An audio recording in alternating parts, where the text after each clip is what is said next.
दोस्तों नमस्कार, मैं दीपक गुप्ता सीआईएल गुरु आपका स्वागत करता हूं और आज लाल किताब के जिस टॉपिक को लेकर मैं आपके सामने आया हूं वह टॉपिक आज घर घर का विषय बन गया है। वैवाहिक जीवन का ना होना, वैवाहिक जीवन का सुख ना मिलना, शादी ना होना। कहने का तात्पर्य है ऐसे व्यक्ति को अपने जीवन में अगर विवाह का सुख नहीं है या वैवाहिक जीवन का सुख नहीं है तो आज हम इसी टॉपिक पर बात करेंगे। जैसे कि हम जानते हैं कि लाल किताब के अनुसार विवाह का जो कारक ग्रह है वह है शुक्र। वह है शुक्र।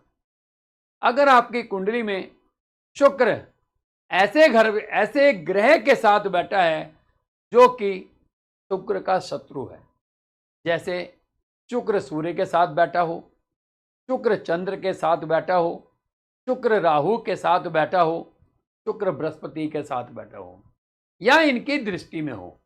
जैसे सूर्य की दृष्टि में शुक्र आ जाए, वैसे तो दृष्टि में आएगा नहीं क्योंकि ये आसपास रहने वाले प्लैनेट हैं, मगर वर्षफल में ये स्थिति बन सकती है।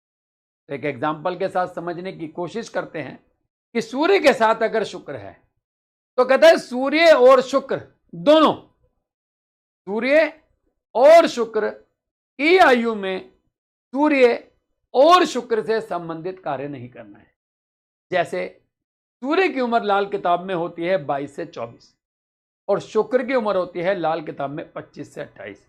तो कहता है एक तो सूर्य की उम्र में शादी नहीं करनी 22 से 24 में, और शुक्र की उम्र में शादी नहीं करनी 25 से 28 में।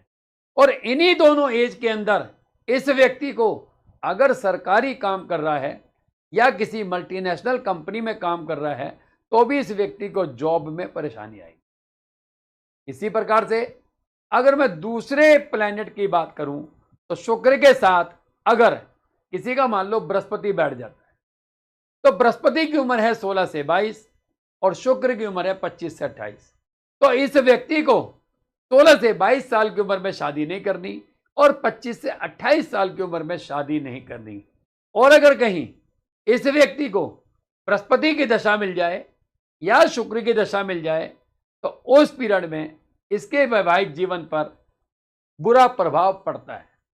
शादी का योग तो दोस्तों बनेगा क्योंकि ग्रह अपना पूरा जोर आपकी कुंडली पर लगाएगा, मगर हमें बुद्धिजीवी होने के नाते हमें यह देखना चाहिए कि हमारा कुंडली में शुक्र किसी शत्रु ग्रह के साथ तो नहीं है, और अगर शत्रु ग्रह के साथ है तो यकीन मानिए विवाह तो होगा मगर वैवाहिक जीवन का सुख आपको इतनी आसानी से नहीं मिलेगा।